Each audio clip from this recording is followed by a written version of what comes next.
سر جان Solomon اپنی کتاب میں لکھتا ہے، ملک کے تمام ذمہ دار عہدوں سے ہندوستانیوں کو نکال دینے کا قدرتی نتیجہ یہ ہوا کہ اعلیٰ انتظامی قابلیت کے نشو و نما کے مواقع جاتے رہے، اور جو قابلیت ان میں تھی رفتہ رفتہ زائل ہوتی گئی۔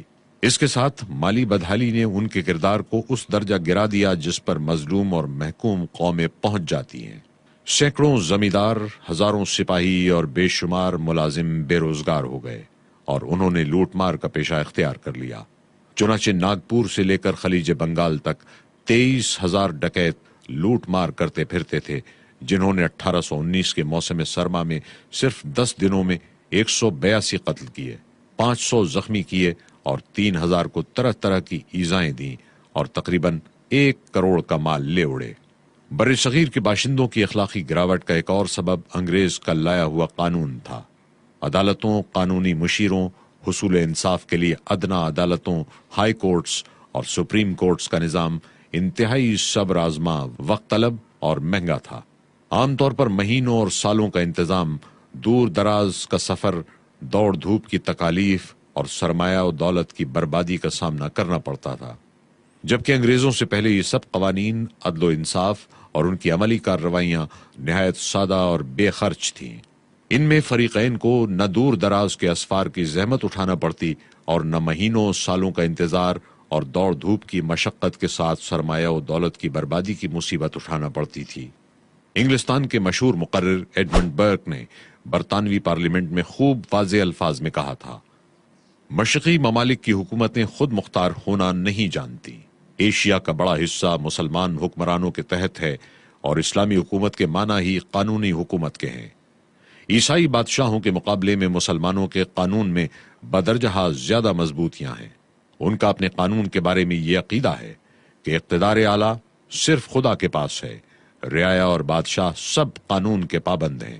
اگر کوئی شخص قرآن کی ایک آیت بھی اس مضمون کی دکھا دے کہ اس کی روح سے کسی کو خود مختارانہ اختیارات حاصل ہیں، تو میں تسلیم کروں گا کہ میں نے قرآن کا اور ایشیا کے حالات کا بیکار مطالعہ کیا ہے۔ قرآن شریف کا ہر لفظ ظالموں کے خلاف گرج رہا ہے۔ اس قانون کی تشریح کرنے والا علماء یا قاضیوں کا طبقہ ہے جو اس کا محافظ قرار دیا گیا ہے۔ یہ طبقہ بادشاہ کی ناراضگی سے محفوظ ہے، اور اسے بادشاہ بھی ہاتھ نہیں لگا سکتا۔ وہاں کی حکومت ایک حد تک جمہوری ہے۔ لارڈ میکالے لکھتا ہے، انگریزوں نے جو عدالتیں قائم کی اس کے ججوں میں سے ایک بھی ایسا نہ تھا جو ان کروڑوں انسانوں کے رسم و رواج سے واقفیت رکھتا ہو جن کے مقدر کے فیصلے اس کے ہاتھ میں تھے۔ مقدمات کی مثلیں اس رسم الخط میں لکھی جاتی جس سے مقامی باشندے سراسر ناآشنا تھے۔ فیصلے اس زبان میں لکھے جاتے جو ان کی سمجھ سے باہر تھی۔ عدالتوں کے گرد ہندوستانی آبادی کے بدترین لوگ جمع ہو گئے تھے جو چغل خور، جھوٹے گواہ، مقدمہ باز اور دغا باز تھے۔ انگریزی مشیران قانون جس صورت کے ساتھ پورے ملک میں پھیلے، اس صورت کے ساتھ تو حملہ آور بھی نہ پھیلے تھے۔ خلاصہ یہ کہ ان عدالتوں اور ان کے قوانین سے ہندوستانیوں کے اخلاق و اعمال پر نہایت ہی زہریلا اثر پڑا۔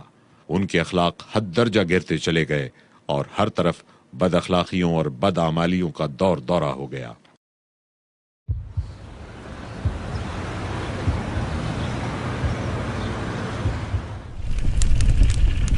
انگریز کے ہاتھوں تعلیمی بربادی۔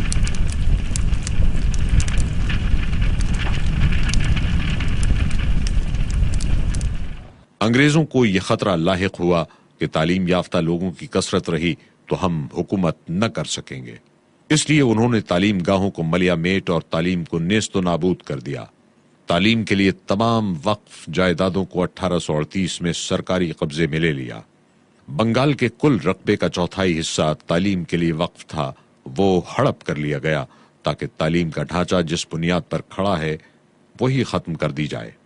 تھوڑے ہی عرصے میں جب تعلیم گاہیں ختم ہو گئیں اور نئے تعلیمی ادارے نہ قائم ہو سکے اور پرانے تعلیم یافتہ لوگ آہستہ آہستہ وفات پا گئے تو چاروں طرف ہندوستان میں جہالت کا دور دورہ ہو گیا۔ 1823 میں برطانیہ کے معززین لارڈ ایلفنسٹن اور لارڈ ایف وارڈن نے ایک متفقہ یادداشت حکومت کو پیش کی۔ انصاف یہ ہے کہ ہم نے دیسیوں کی ذہانت کے چشمے خشک کر دیے ہیں۔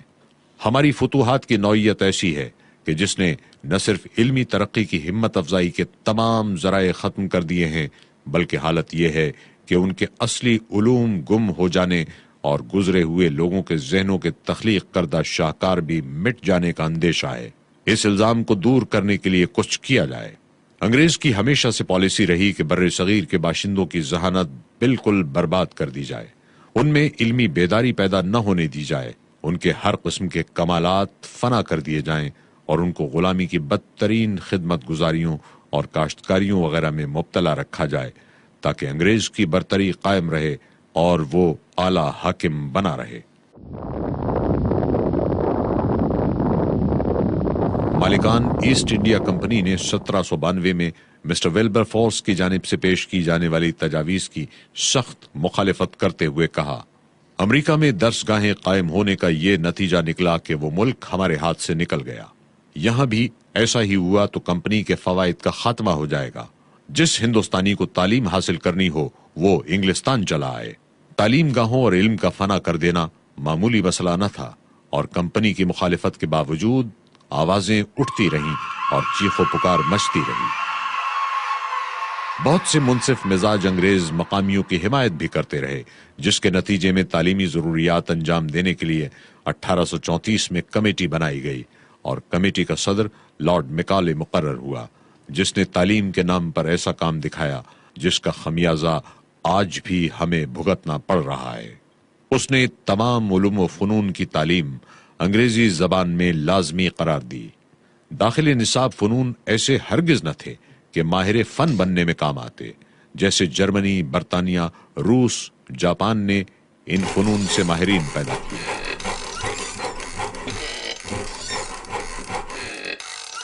نصاب میں ایسی کتب شامل تھیں جو لامذہب اور بے دین بنا سکیں۔ ان ممبران کمیٹی کا یہ تھا کہ انگریز حکام کو اپنے دفاتر کے لیے کلرک مل سکیں اور ترجمان مہیا ہو سکیں۔ کمیٹی کی ایک رپورٹ میں درج ہے، ہمیں ایسی جماعت بنانی چاہیے جو ترجمان بن سکے، جو خون اور رنگ کے اعتبار سے تو ہندوستانی ہو، مگر ذہن، سوچ، فکر اور رائے کے اعتبار سے انگریز ہو۔ اس تمام تعلیمی جد و جہد کے مظاہروں، کمیشنوں، کمیٹیوں اور اسکیموں کے اعلانات کے باوجود 35 برس بعد مردم شماری میں خواندہ لوگوں کا شمار صرف 3.2% تھا، اور یہ خواندگی اردو، انگریزی، فارسی وغیرہ کسی بھی زبان کی تھی۔ 1871 سے 1921 تک خواندہ لوگوں کا اوسط جو کچھ بڑھا وہ صرف 4% ہے۔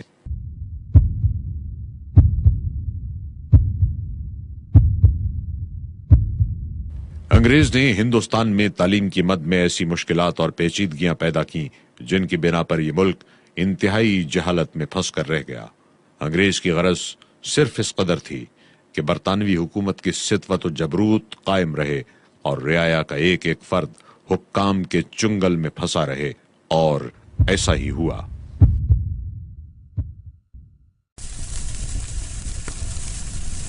منافرت کی چنگاریاں، ہمدردی، انسانیت اور خدمت خلق کا دعویٰ کرنے والے انگریزوں کی شر انگیز پالیسی کی اصل تصویر دیکھیے۔ فرقہ واریت اور منافرت کی چنگاریاں سلگانے اور ان کو ہوا دینے والی انگریز قوم کا اصل چہرہ دیکھیے۔ سر جان میلکم کہتا ہے، اس قدر وسیع ملک میں ہماری غیر معمولی قسم کی حکومت کی حفاظت اس امر پر منحصر ہے کہ ہماری عملداری میں جو بڑی جماعتیں ہیں ان کی عام تقسیم ہو، اور پھر ہر جماعت کے ٹکڑے مختلف ذاتوں، فرقوں اور قوموں میں ہوں۔ جب تک یہ لوگ الگ الگ بٹے رہیں گے اس وقت تک کوئی بغاوت اٹھ کر ہماری قوم کے استحکام کو متزلزل نہیں کر سکے گی۔ لارڈ ایلفنسٹن، گورنر ممبئی، 14 مئی 1859 میں ایک یادداشت میں لکھتا ہے، نفاق ڈال کر حکومت رومیوں کا اصول تھا، اور یہی اصول ہمارا بھی ہونا چاہیے۔ اس سے پہلے کارنیٹیکس نے 1821 میں لکھا تھا، لڑاؤ اور حکومت کرو، رومن کا مقولہ ہماری حکومت کا اصول ہونا چاہیے۔ انگریزوں نے اپنے مفاد اور خود غرضی کے لیے مختلف تدبیروں سے نفاق ڈلوایا اور آپس میں ایک دوسرے کو لڑایا، کبھی ایک جماعت پر دست شفقت رکھا اور کبھی دوسری پر۔ اسی طرح ایک ہی مذہب میں کئی فرقے ایجاد کروا کر مذہبی کشت و خون کی صورتیں پیدا کیں۔ ایڈورڈ ٹامسن اپنی کتاب میں اقرار کرتا ہے، ہندوستانیوں میں نا اتفاقی اور اختلاف کو زندہ رکھنا عرصہ قدیم سے ہمارے سیاستدانوں کا مرغوب مشغلہ بنا ہوا ہے، اور واقعی یہی صحیح ہے۔